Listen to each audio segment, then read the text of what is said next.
26/11 हमले का मास्टरमाइंड तहव्वुर राणा को आज भारत लाया जा रहा है, लेकिन 26/11 जब हमला हुआ तो उस वक्त एनएसजी ने जो भूमिका निभाई हर किसी भारतीय के जहन में वो आज भी ताजा है। लेकिन आपको पता है कि एनएसजी की उस टीम के सदस्य कमांडो सुरेंद्र भी थे और उन्होंने 2 आतंकवादियों को उस वक्त मार गिराया था और खुद वो उस हमले में इंजर्ड हुए थे उस ऑपरेशन को अंजाम देते हुए। इस वक्त बातचीत करने के लिए न्यूज़ 18 इंडिया पर मौजूद हैं कमांडो सुरेंद्र। कमांडो सुरेंद्र जी, क्या कहना चाहेंगे? आज तहव्वुर राणा को भारत लाया जा रहा है, कितनी बड़ी भारत की सफलता है और किस तरह से आप उस टाइम को याद कर रहे हैं जब आप उस ऑपरेशन का हिस्सा थे? ये बहुत बड़ी सफलता है। हमारी फोर्सों जो है ना ऐसे दुश्मनों का पीछा नहीं छोड़ा और उनको जो है ना हिंदुस्तान की सरजमी पर ला के न्याय देने का जो देश की जनता को जो है ना काम किया है। देश के प्रधानमंत्री नरेंद्र भाई मोदी जी और जो ना अमेरिका के जो राष्ट्रपति हैं उनका भी मैं धन्यवाद करता हूँ कि उन्होंने आतंकवाद के ऊपर जिस तरह से अंकुश लगाने के लिए जो निर्णय लिया, और तहव्वुर राणा ही नहीं, ये पाकिस्तान के मुँह के ऊपर भी तमाचा होगा। वो जो हमला हुआ वो ताज होटल का हमला, ऐसा हमला दुनिया में कभी नहीं हुआ, क्योंकि उस हमले में जितने निर्दोष लोग मारे गए, लगभग 166 निर्दोष लोगों को जो ना इन्होंने मारा और हजारों लोगों को जख्मी किया। और देश की पूरी जनता, देश हिल चुका था उसमें, और हर आदमी टीवी से चिपका हुआ था। मैं हर टीवी चैनल के भी धन्यवाद करता हूं जिन्होंने अपनी जान पे खेल के जो ना उनको लाइव दिखाने का पूरा प्रयास किया, और पूरा उसकी वजह से देश की जनता को पता चला कि इतना बड़ा हमला था। नहीं तो हो सकता था अगर टीवी चैनलों में नहीं चलता तो बहुत सारे लोगों को पता चलता नहीं चलता। तो पूरा देश जो ना, जो अंदर फंसे हुए लोग थे उनके लिए भी दुआएं कर रहा था। जब ये 27 तारीख को हम सुबह पहुंचे थे, तो 26 तारीख को हमला हुआ था, तो हम लोगों को हेलीकॉप्टरों से ड्रॉप कर दिया गया, जिसमें हमारी एक टुकड़ी नरीमन हाउस का ऑपरेशन ख़त्म किया और हमारे साथियों ने 2 आतंकवादियों को मारा और वहाँ पे जितने लोग फंसे हुए थे उनको निकाला। ओबराय होटल के अंदर हमारे साथियों ने आधा घंटा में उस ऑपरेशन को जो ना ख़त्म किया और वहाँ 2 आतंकवादियों को मौत के घाट उतारा। वहाँ ओबराय होटल से जो है लोगों को बचाया। ताज होटल का हमला जो है लगातार चलता रहा, क्योंकि दिन भर हमने लोगों को वहाँ से निकालना शुरू किया। पहले हमने न्यूट्रंट ताज को क्लियर किया, न्यूट्रंट ताज को क्लियर करने के बाद जो है हमने फिर ओल्ड ताज में शुरू किया। तो उसमें ऐसी भी घटनाएं निकल के आई कि बहुत सारे लोगों ने जो जिनको निकाल के ला रहे थे, तो वो आप बीती घटनाएं बता रहे थे कैसे कैसे हमारे साथ क्या क्या हुआ। तो उसके बाद जो है लगातार न्यूट के बाद में वो ओल्ड ताज के अंदर जब चले, पहले 7वीं मंजिल को क्लियर किया, फिर 6ठी को। आतंकवादी एक जगह से दूसरी जगह भाग रहे थे, आग लगा रहे थे गोली चला के, और उनको जो है टीवी से प्लस वो जो है ना उनके आका जो पाकिस्तान में बैठे हुए थे वो लगातार उनको गाइड कर रहे थे, अब आतंकवादी यहाँ से आएंगे, कमांडो अब यहाँ जाएंगे।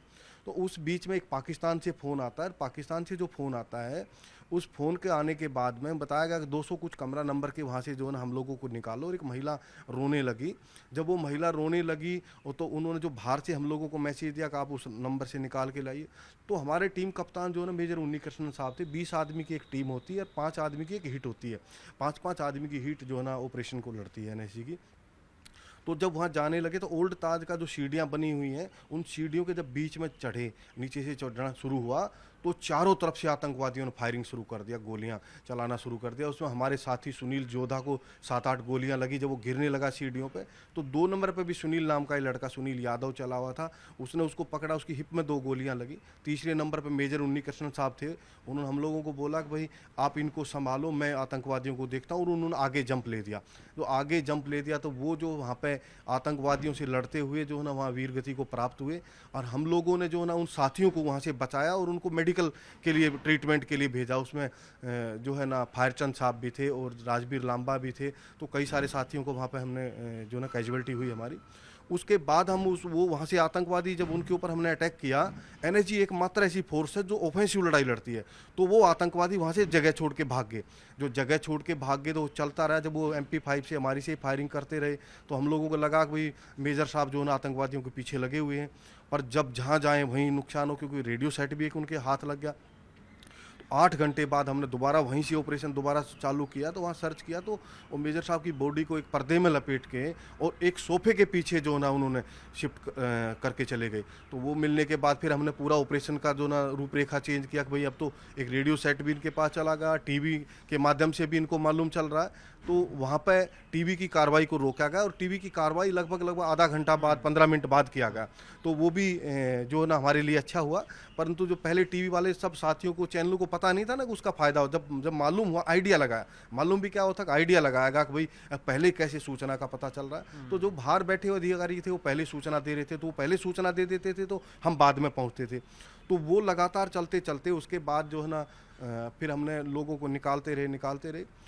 जो इसको 27 तारीख की, जो 28 तारीख को दिन के टाइम एक मिलिटेंट को हमने चौथी मंजिल के अंदर मार लिया, जो वो भागने की कोशिश कर रहा था। काफी देखा मैं समझना करके। चाह रहा हूँ, जो 2 आतंकवादी आपने मारे थे, तो वो कहाँ ओबरॉय में आपने कहाँ मारे थे, उसका कहानी ताज होटल में, वो उसी का कहानी हाँ, बता रहा। तो उसके बाद हमने तीसरी मंजिल में जो सर्च करते रहे, तो दूसरी मंजिल में सर्च करने आए, तो वहाँ पे आतंकवादी ने मेरे ऊपर ग्रेनेड मारा। तो ग्रेनेड मारा तो मैं नीचे सेकंड फ्लोर से जंप कर दिया।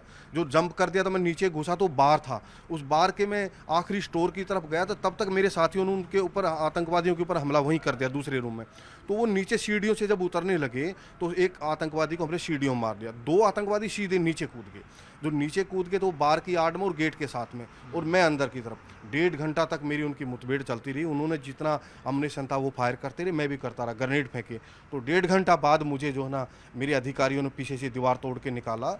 उस बीच में मैंने ये भी सोच लिया था कि मेरे पास एक ग्रेनेड रख लिया मैंने, अब भाई निकलने की तो जगह है नहीं, आतंकवादियों को भी भागने नहीं दूंगा और खुद भी जो उनको लिपट कर ग्रेनेड की पिन निकाल लूँगा, खुद भी मर जाऊंगा। तो फिर बाहर निकालने के बाद मुझे दोबारा कहा गया कि आप जो है आप दोबारा घुसोगे, आपको पता है कहाँ पोजीशन है। मुझे उस बीच में जो ना दर्द का इंजेक्शन वगैरह लगा दिया और गर्म पानी पिलाया थोड़ा, और हमारे आईजी ऑपरेशन थे उसने मुझे मोटिवेट किया।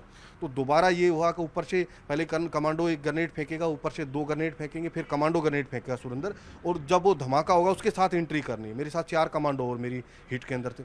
वो ग्रेनेड जैसे मैंने फेंका, उस ग्रेनेड के साथ मुझे इतना जोश, इतना मतलब वो खून खराबा लोगों का देखने के बाद मैं अपने कंट्रोल से बाहर था, और मैंने लगा एक ही कदम के अंदर लगा लो, मैंने छलांग लगा के, और जहाँ वो बार था उस बार के ऊपर मैंने जंप किया। और बार के ऊपर जंप करने के बाद दोनों आतंकवादी उनकी वो फायरिंग कर रहे थे, मेरे पैरों में गोलियां लगी, और मैंने उनको पूरा 32 की 32 गोली उनकी कमर में डाल दी। और वो डालने के बाद मैंने पीछे जंप लिया, मैंने सोचा कि ये ग्रेनेड की पिन ना निकाल ले, और जंप करते हुए डागर कमांडो निकाल कर मैंने दोनों को ऐसे पकड़ के और दोनों को चाकू से जब तक मारता रहा, बिल्कुल जब तक वो ठंडे ना हो लिए।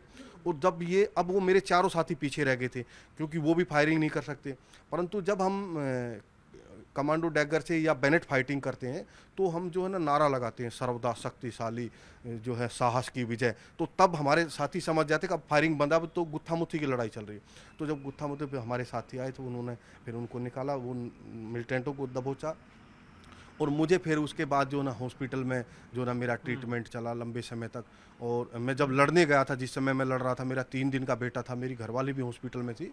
और जब वो इलाज के बाद फिर जो बच्चे छोटे छोटे थे, तो जो है मुझे उस मेडिकल बोर्ड आउट कर दिया गया। उस हमले के बाद मैंने दूसरी हमला लड़ना पड़ा, क्योंकि ये जो ना कांग्रेस की उस समय सरकार की कहीं ना कहीं जो ना आतंकवादियों के प्रति जो है ना रुख, जो ना कहीं नरम रुख था, कहीं मिली भगत थी। और ये बहुत सारा खुलासा हुआ है। उस हमले के दिन जो ना पाकिस्तान का विदेश मंत्री यहाँ आया हुआ था, कुरैशी साहब, पहले उसको बाई एयर भेजा गया, बाद में हमको भेजा गया। हम लोगों को कई घंटे यहाँ देश के गृह मंत्री के द्वारा डिले किया गया, यहाँ वो भाषण देते रहे, अपनी वर्दी बदलते रहे। इस मुद्दे पर भी आऊंगा क्योंकि आप बहुत महत्वपूर्ण मुद्दा बता रहे हैं। आपकी इंजरी हुई थी, कहाँ कहाँ इंजरी हुई थी, अगर आप उसकी तफसील बता पाएं, और अगर अभी भी निशान है क्या उस इंजरी के? निशान है अभी, निशान। अगर तो मेरे पैरों में निशान है, मैं दिखाता हूँ। ये यहाँ जो है ये निशान, एक निशान। तो देखिए ये गोली के निशान है, ये गोली के निशान। हाँ जी, हाँ जी। और दूसरे पैर में भी है जी। देखिए ये गोली के निशान है, इनकी टांग पर उस वक्त गोली लगी थी। कितनी गोली लगी थी आपको? दूसरे में 2 गोलियां लगी थी मुझे भी। ये देखिए, ये इधर लगा, ये निशान है। और एक हड्डी, जो कंधे की हड्डी टूट गई थी। आपकी कान में भी इंजरी हुई हाँ, थी? हेयरिंग प्रॉब्लम हुई, जो हाई फ्रिक्वेंसी धमाके से जो है ना मेरे कानों में ऐसे पी की आवाज़ जो है ना, जो फ्रिक्वेंसियाँ थी वो लॉस्ट होगी। और काफ़ी दिनों तक जो है ना बहुत दिक्कत का सामना करना पड़ा। एक कान अभी रिकवर हो गया, एक कान में नहीं हुआ आ रहा। और एक कमर में जो है ना, मैं जब सेकंड फ्लोर से नीचे जंप किया तो ये डिस्क जो होती है L5 वगैरह, इसमें जो है ना दर्द अभी भी रहता है। वो गिरने से उसमें कहीं कुछ ऐसा लगा, हल्का फ्रैक्चर वगैरह। तो पर जो जुनून इतना है, लड़ाई जो है ताकत से नहीं लड़ी जाती, लड़ाई साहस से लड़ाई जाती है, लड़ाई जो है आत्मबल से, आत्मविश्वास से लड़ाई लड़ी जाती है। और नहीं तो जो है एनएसजी को इतना मोटिवेट इसीलिए करते हैं क्योंकि वो आत्मविश्वास उनके ऊपर बना रहे। देश की जनता हम लोगों की तरफ देख रही थी, तब हमने देखा खिड़कियों से पूरा देश देख रहा था कि अब एनएसजी आ गई है, और एनएसजी जब आ गई है तो ये कुछ न कुछ करके जाएगी। तो हमारे मन में भी वही बातें चलती रहती जब जब हमको मोटिवेट करते हैं, परंतु हम देश के जो ना दुनिया के जो आस्था थी जो एनएसजी के प्रति, उसके ऊपर हम लोग खड़े उतरे और हमने उन आतंकवादियों लेकिन आप उस वक्त की तत्कालीन सरकार पर सवाल खड़े कर रहे हैं कि किस तरह से उनका अप्रोच रहा इस पूरे मामले को हैंडल करने के लिए। क्या आपके सवाल हैं, और ये सवाल क्या आपने उस वक्त भी खड़े किए थे अपनी टीम में? क्या क्या क्या कहीं कुछ खामियां थी? बिल्कुल, उस समय हमने ये खुलासा किया, हमने बताया कि ये जो ना जो डिले हुआ वो जो है ना डिले नहीं होना चाहिए था। तो उस समय उस मुख्यमंत्री को भी इस्तीफा देना पड़ा था, और जो महाराष्ट्र के गृह मंत्री को भी इस्तीफा देना पड़ा था, और मेरे जैसे जो आदमी थे जिन्होंने सच्चाई बोली उन लोगों को नौकरी से हाथ धोना पड़ा, मेडिकल बोर्ड आउट किया। हम 7 बंदे ताज होटल के अंदर डिसेबल हुए, किसी को भी गैलेंट्री अवार्ड नहीं दिया गया। 2 बंदे नरीमन हाउस के अंदर डिसेबल हुए एनएसजी के कमांडो, कोई गैलेंट्री अवार्ड नहीं दिया गया। और जबकि जिन लोगों ने पत्थर भी नहीं फेंका लड़ाई के नाम पे, उन लोगों को कांग्रेस की सरकार ने अशोक चक्कर दिए, दुनिया भर के मेडल दिए। जो लोग आप लोगों ने अच्छे से पता है, करकरे कामटे जो इनका कितना बड़ा अवार्डों का मुद्दा उठा, भाई ये तो उस हमले के अंदर शामिल भी नहीं थे, इनको आपने अशोक चक्कर दिया। जो एनएसजी के कमांडो जो लड़े, जिन्होंने गोलियां खाई, आतंकवादी मारे, हमने ऑन ग्राउंड जो ना 2 आतंकवादी नरीमन हाउस में मारे, 4 आतंकवादी ताज होटल के अंदर मारे, 2 आतंकवादी ओबराय होटल के अंदर मारे। और जो हमारे जैसे लोग दर दर की ठोकरें खा रहे हैं, चाहे वो सुनील जोधा हो, सुनील यादव हो, फायरचंद साहब हो, जो है राजबीर लांबा साहब हो, चाहे कमांडो सुरेंद्र सिंह हो, हम तमाम लोगों को नौकरी से बीच में हाथ धोना पड़ा, क्योंकि कांग्रेस की सरकार उस समय पाकिस्तान से कुछ न कुछ इनका एग्रीमेंट था, और उस एग्रीमेंट के तहत इन्होंने जो एनएसजी के कमांडो थे उन लोगों को जो है वंचित रखा अवार्डों से। और मुझे तो मेडिकल बोर्ड आउट करके जो है 19 महीने तक 1 रुपया भी पेंशन नहीं मिली थी। जिस दिन कसाब को फांसी लटकाया उस दिन मैं देश की जनता के सामने आया और मैंने देश की जनता को बताया, अब भाई जो है ना मैं लड़ने का, जब मेरे छोटे छोटे 2 दिन का बच्चा था, तीसरा दिन था उस दिन, और जो है ना वो आज जो छोटे छोटे बच्चे जो है ना एक एक पाव दूध के लिए और बच्चों की फीस के लिए मैं मोहताज कर दिया हूँ। सरकार ने मुझे कोई पेंशन नहीं दी जा रही, मेरा ना ही इलाज कराया जा रहा। तो मैं आपके सब चैनलों को धन्यवाद करता हूँ कि सब चैनलों ने मेरा टीवी के अंदर मेरा दर्द दिखाया, और जो है ना जब जाके उसके 6 महीने बाद जो है ना मुझे मेरी पेंशन मिलना शुरू हुआ था। तो ये बताओ कहीं इसमें सरकार का रवैया आतंकवादियों के प्रति था या एनएसजी के कमांडो के प्रति थे? उस समय मैं तो ये कहूँगा ऐसी सरकार थी जो हम लोगों को परमिशन ही नहीं होती थी जो ना फायरिंग करने की। और उस हमले में जिस तरीके से डिले किया गया, ये पर्पज़ था, अब दिन निकल जाएगा, दिन निकलने के बाद जो ना हम आतंकवादियों के साथ बातचीत की टेबल के ऊपर आएंगे और जो ना आतंकवादियों की शर्तों के आधार पर छोड़ देंगे। ये वे विचार था जो उस समय की कांग्रेस की सरकार का। जो गृह मंत्री था उसके वार रूम के जो लोग थे वो पाकिस्तान गए हुए थे। ये खुलासा तो बहुत लोगों ने किया है, और जब इन खुलासों के डर से जो लोग खुलासा कर रहे थे उस समय उनको तो गैलेंट्री अवार्ड दिए। उस वक्त सवाल भी उठाए थे कई चीज़ों को लेकर, आप लगातार सरकारी दफ्तरों के चक्कर काट रहे थे। आप बाद में आपने आम आदमी पार्टी ज्वाइन की, 2 बार के विधायक कैंट से रहे और फिर अभी बीजेपी में है। ये उस वक्त क्या राजनीति में आने का जो आपने सोचा, उस जो समस्या आपने उस वक्त झेली, उसके बाद ही आपने फैसला किया कि पॉलिटिक्स में आकर अपनी आवाज़ उठाई जाए? बिल्कुल, जब तक मैंने अपनी बात उठा रहा था उस समय जो ना आम आदमी पार्टी नहीं बनी थी, बाद में आम आदमी पार्टी बनी। मैं राजनीति से बहुत दूर दूर तक, मेरे परिवार में, मेरे कोई रिश्तेदारी में, मेरे कोई अगल बगल कोई ऐसा नेता नहीं है, कोई राजनीति में नहीं है। मेरा तो मजबूरी था राजनीति में आने के लिए। जब फिर आम आदमी पार्टी बनी तभी भी मेरे को पैसा नहीं मिल रहा था, मेरा चल ही रहा था इशू। तो आम आदमी पार्टी ने मुझे जो है ना कहा कि आप पार्टी के साथ, हम नई पार्टी बना रहे हैं, आप भी हमारे साथ एफिडेविट दीजिए और फाउंडर मेंबर बन जाइए। अब फाउंडर मेंबर जिस दिन घोषणा करी हमने, आम आदमी पार्टी की घोषणा भी 26/11 के दिन की, 26/11/2012 को। और उस दिन पहले दिन इन्होंने जो है ना हमारे उस समय जो राष्ट्रीय अध्यक्ष अरविंद केजरीवाल होते थे, उन्होंने पहले दिन घोषणा की कि भाई हमारा पहला उम्मीदवार कमांडो सुरेंद्र सिंह, हम ऐसे लोगों को चुनाव लड़ाएंगे। तो उस घोषणा के तहत मैं चुनाव नहीं लड़ना चाह रहा था, मैं तो यहाँ से चला गया था। मेरा दिल्ली में कोई नहीं था, कोई जानकारी, कोई रिश्तेदारी, कोई घर, कुछ नहीं। आज भी मेरा कोई दिल्ली में घर नहीं है, कोई मकान दुकान कोई वो नहीं है। तो मुझे फिर चुनाव लड़ाएगा और मैं, दिल्ली की जनता ने मुझे एक्सेप्ट किया, दिल्ली कैंट के लोगों ने मुझे वोट दिया। मैं पूरी ज़िंदगी दिल्ली कैंट और दिल्ली के लोगों का एहसानमंद रहूँगा, और मेरे से जो बन पाएगा मैं हमेशा करता हूँ। तो मुझे विधायक बना। संतुष्ट हैं जो सब सारी चीज़ें हुई उसके बाद जब आपने आवाज़ उठाई? अभी तो कोई दिक्कत नहीं है? हाँ, अभी मेरी लड़ाई जो ना गैलेंट्री अवार्ड की लड़ाई चल ही रही है। सरकार के सामने भी मैंने प्रपोजल भेजा है और मैंने अपना ही नहीं, मैंने सबका बाकी लोगों का भी भेजा है। जो 7 बंदे ताज होटल में जिन्होंने डिसेबल हुए और 2 नरीमन हाउस में 9 कमांडो ऐसे एनएसजी के, उनको अवार्ड नहीं मिला। जो 10 जनपद के ऊपर जो है ना यहाँ इनकी सेवादारी कर रहे थे, उन लोगों को जो है ना गैलेंट्री अवार्ड मिले हैं। जो लोग करकरे कामटे जिन्होंने पत्थर भी नहीं फेंक के मारा लड़ाई के नाम से, उन लोगों को अशोक चक्कर मिले हैं। तो ऐसा जो है ना अनजस्टिस कांग्रेस ने उस समय क्यों किया? तो ये सारी चीज़ें, ये सवाल आज भी जो ना खड़ा है। और अभी मुझे लगता है कि हो सकता है अभी न्याय मिलेगा, क्योंकि देश के प्रधानमंत्री के प्रति जो है इस टाइप की भूमिका रही है। अब जो देश में आज देश में ये है कि आज फौजी को परमिशन लेने की आवश्यकता नहीं है, वो आज गोली चलाने के लिए अपना तैयार रहता है। आज देश की सरहदों के ऊपर देख लो, चाहे आज जिस तरीके से पाकिस्तान को जो है ना उसको मुंह की खानी पड़ रही है, वो सब जो ना सरकार हमारी आज नरेंद्र भाई मोदी जी जो जिस तरीके का एक लेके चल रहे हैं, हमारी जो विदेश नीति है जो चल रही है, वो आज जो है ना इस प्रकार की है कि हम शांति का जो ना संदेश देते हुए और जो ना हम अब जो है ना अपना मजबूती का संदेश भी साथ साथ देते हैं। खाली ये नहीं कि हम 26 जनवरी के दिन जो है ना 15 अगस्त के दिन झंडा फहराने के अलावा या तोपों की सलामी लेने के अलावा या परेड करने के अलावा हम कुछ नहीं कर सकते। आज उन हथियारों को यूज करने के लिए हमारी सेना खड़ी है और हमारी सेना के पास आज पूरी परमिशनें दी जाती हैं।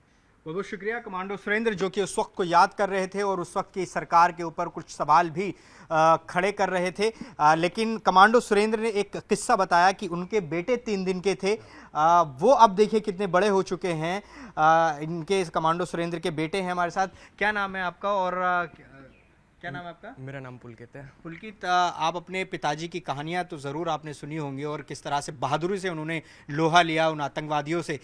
आप 3 दिन के थे और अब जब तहव्वुर राणा को लाया जा रहा है, आपका रिएक्शन क्या होगा और किस तरह से आप इस चीज़ को देख रहे हैं? मेरा रिएक्शन बहुत ही मतलब अच्छा रहेगा। और नरेंद्र मोदी जी जो काम कर रहे हैं, जैसे कि टेररिस्ट वगैरह सबको पकड़ रहे हैं, मेरा बहुत अच्छा रिएक्शन रहेगा। और देश के सैनिकों को भी बहुत प्राउड होगा, जैसे कि मेरे फादर को भी बहुत प्राउड होगा कि हमारी जो अभी की सरकार है वो टेररिस्ट को अमेरिका से भी लेके आ सकती है। अमेरिका से लेके आ सकते हैं, लेकिन आपने कहानियां ज़रूर सुनी होंगी क्योंकि सबसे इनकी ज़िंदगी का शायद सबसे बड़ा किस्सा वही रहेगा। तो ये आपको कब पहली बार जब आपने होश संभाला और जब पिता की कहानी सुनी, तो आपका क्या उस वक्त रिएक्शन था? मेरा बहुत ज़्यादा मतलब प्राउड रिएक्शन था कि मेरे को बहुत अच्छा लगा कि मेरे फादर जो थे उन्होंने ऐसे मतलब देश के लिए इतना सब कुछ किया है और टेररिस्ट को मारा है, जो कि देश के लिए मतलब वो थे एक टाइप से खतरा थे जिनको ख़त्म करने का काम मेरे फादर ने किया है। तो I was very proud on that day when I heard the story on first time, and today also I am very proud.